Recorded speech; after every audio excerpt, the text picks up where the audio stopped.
नमस्ते दोस्तों। आप सभी का स्वागत है मेरे चैनल कहानी और स्टोरी पर। आज मैं लेकर आया हूं एक ऐसी कहानी जिसे सुनकर आप हैरान हो जाएंगे। इस कहानी में 9 लोगों की मौत एक साथ हो जाती है और ये मौत कैसी होती है यह आज तक एक पहेली बनकर उलझा हुआ है।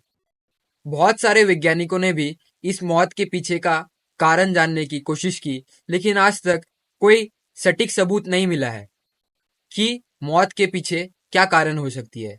तो चलिए शुरू करते हैं आज की ये कहानी।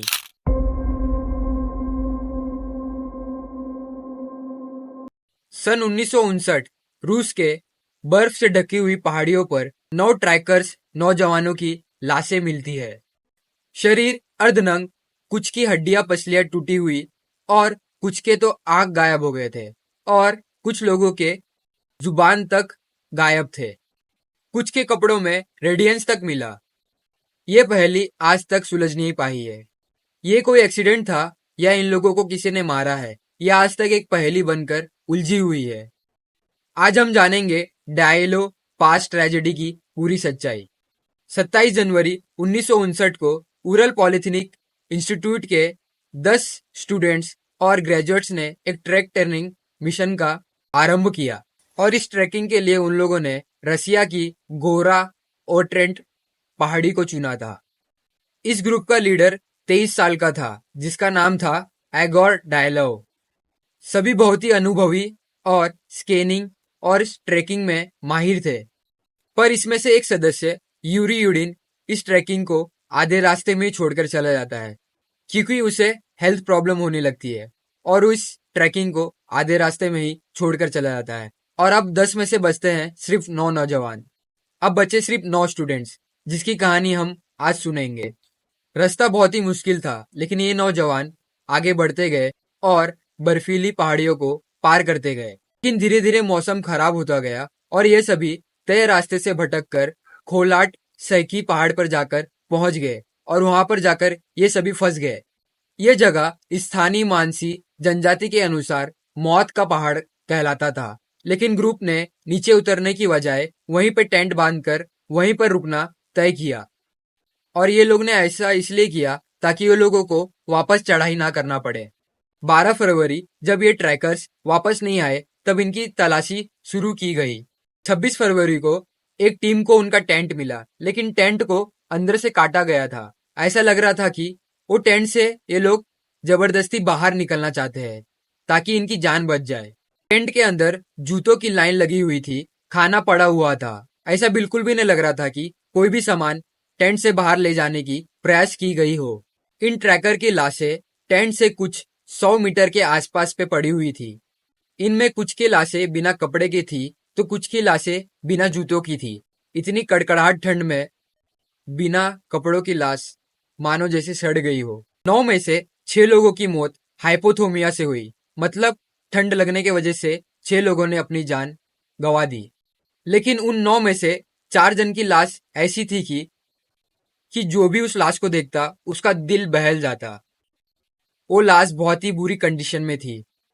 वो लाशों में से कुछ की हड्डी पसलियां टूट गई थी, कुछ के आंख गायब थे और किसी की तो जुबान तक गायब थे। इन 4 लाशों का नजारा बहुत ही डरावना था। जांच में ये भी सामने आया कि कुछ कपड़ों में रेडियंस लगा हुआ था। तो सवाल ये उठता है कि ये एक एक्सीडेंट है या कुछ और है। 1959 में सोवियत सरकार ने इस केस की जांच शुरू की, लेकिन कुछ समय बीतने के बाद मई में सोवियत सरकार ने इस जांच को बंद कर दिया और कहा कि ये एक नेचुरल डेथ है और इसे घटना के रूप में बना दिया। लेकिन ना तो किसी जानवर के पंजे के निशान मिले और ना ही किसी बंदूक की गोली मिली और ना ही मैंसी जनजातियों के अटैक का कोई निशाना मिला। तो ये नेचुरल पावर कौन सा था जो 9 लोगों को मौत के घाट उतार दिया? ये अधूरी रिपोर्ट ने और भी सवाल खड़े कर दिए और कुछ लोगों ने अपने अपने एक थ्योरी देने लगे। इस घटना के बारे में केवल वैज्ञानिक ही नहीं बल्कि दुनिया के बड़े से बड़े बुद्धिमानों ने अपना अलग अलग दिमाग लगाना शुरू किया। कुछ लोगों का मानना था कि ये मैंसी जनजातियों का काम था, किसी तरह की बदला या कोई आदिवासी जादू टोटका। लेकिन जब जांच हुई तब किसी भी तरह के कदमों के निशान नहीं मिले और किसी भी प्रकार के हिंसा के सबूत नहीं मिले।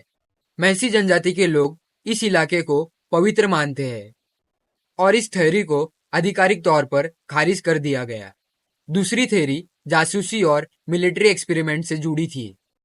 दरअसल उस ग्रुप के दो सदस्य पहले एक सीक्रेट न्यूक्लियर फैसिलिटी में काम कर चुके थे और कुछ कपड़ों पर रेडिएंस के निशान भी पाए गए थे और साथ ही कुछ गवाहों ने उस रात आसमान पर फायरवॉल्स चमकते हुए देखे, जिससे शक और भी गहरा हो गया।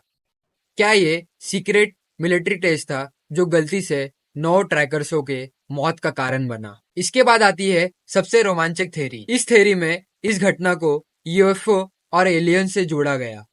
कुछ लोगों ने कहा कि यह हमला इंसानी ताकतवरों का नहीं है, बल्कि दूसरे ग्रह के लोगों द्वारा किया गया है, यानी कि एलियंस द्वारा यह अटैक किया गया है। उनके कैमरों में कुछ अजीबोगरीब तस्वीरें भी थी, जिन्हें कुछ लोगों ने अंतरिक्ष यान और एलियन फ्रिगर्स समझ लिया। लेकिन असली सवाल यह था कि यह सब सिर्फ एक कल्पना थी या सच कुछ और था। एक और वैज्ञानिक थ्योरी थी, इंफ्रासाउंड पैनिक। एक रिसर्च के अनुसार जब तेज हवाएं कोलाटसकी के पहाड़ों पर बहती है, तब एक इंफ्रासाउंड उत्पन्न होता है और ये इंफ्रासाउंड इंसानों को सुनाई तो नहीं देता, लेकिन इंसानों के दिमाग पर बहुत ही गहरा असर करता है। और शायद उस रात इसी इंफ्रासाउंड ने ग्रुप में डर और पैनिक का माहौल पैदा कर दिया था। लास्ट में एक और थ्योरी थी, कैटाबैटिक वाइंड्स के बारे में। ऐसा माना जाता है कि ये बहुत ही तेज और ठंड हवा होती है और ये हवा पहाड़ के निचले इलाकों में बहुत ही तेजी से बहती है। ये हवाओं में इतनी ताकत होती है कि ये एक टेंट तक को उड़ा सकती है और लोगों को मजबूर कर देती है अपनी जान बचाकर भागने के लिए। ऐसा एक बार एनआरई स्वीडन में हो चुका है, जहां ऐसे ही हालातों में बहुत सारे ट्रेकर्सों ने अपनी जान गंवा दी थी। इन सभी थ्योरी से ये पता चलता है कि जब जवाब साफ ना हो तो इंसान के मन में बहुत सारे सवाल पैदा होते रहते हैं और डेवलपर्स ने लोगों की कल्पनाओं को उड़ने का भरपूर मौका दिया। अब हम आते हैं इस घटना के उस हिस्से पे जहां विज्ञान ने इस घटना को सुलझाने का बहुत ही मजबूत कोशिश की। साल 2021 में स्विट्जरलैंड और रूस के वैज्ञानिकों ने एकत्रित काम किया और इस घटना पर स्टडी चालू की। उन्होंने बताया कि यह घटना एक डिलेड स्लैड एवेंसी की वजह से हो सकती है। इसका मतलब यह है कि बर्फ की ऊपरी सतह जो थोड़ी देर से गिरी, लेकिन गिरने के बाद ये बहुत ही घातक हो सकती है। इस घटना में हुआ कुछ ऐसा कि जब ट्रैकर्स अपना टेंट लगा रहे थे, तब वो पहाड़ के ढलानों पर से बर्फ काटकर उस स्थान को समतल करने की कोशिश कर रहे थे और इसकी वजह से नीचे की बर्फ की परत और भी कमजोर बन गई थी। और बाद में जब तेज हवा चलने लगी और ऊपरी सतह पर बर्फ जमा होने लगा, तब कुछ घंटों बाद अचानक वो बर्फ का स्लैब खिसक गया।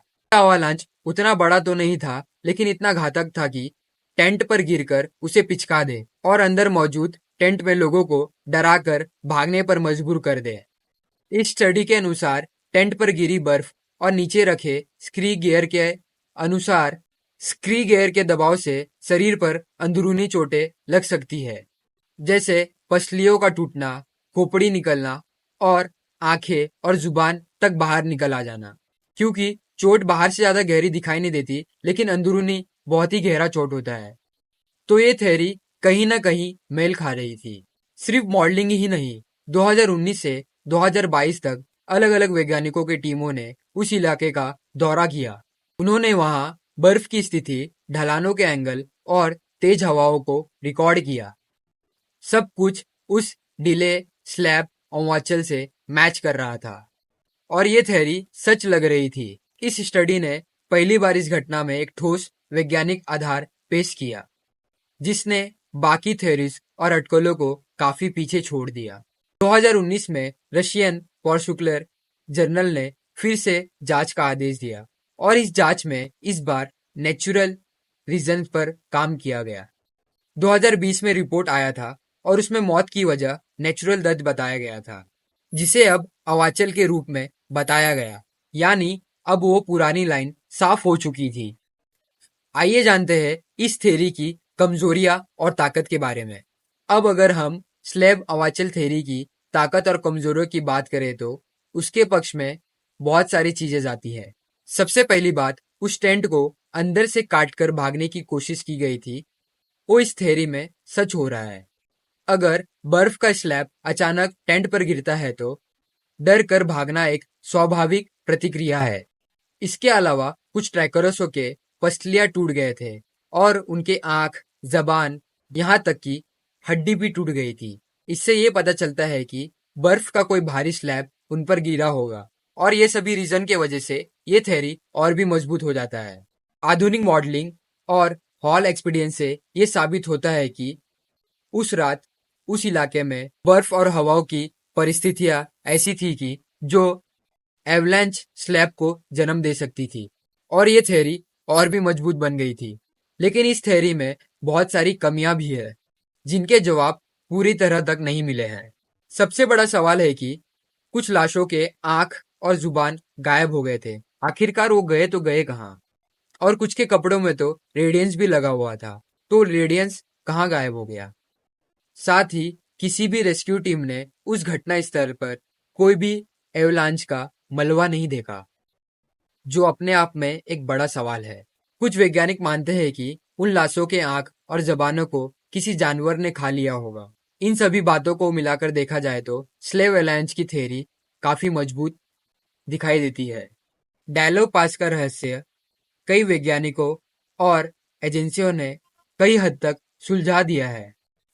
ज्यादातर रिपोर्ट्स और रिसर्च इस निष्कर्ष तक पहुंचती है कि उन 9 ट्रैकर्स की मौत का कारण हाइपोथर्मिया है, यानी ठंडी हवा और तेज हवा।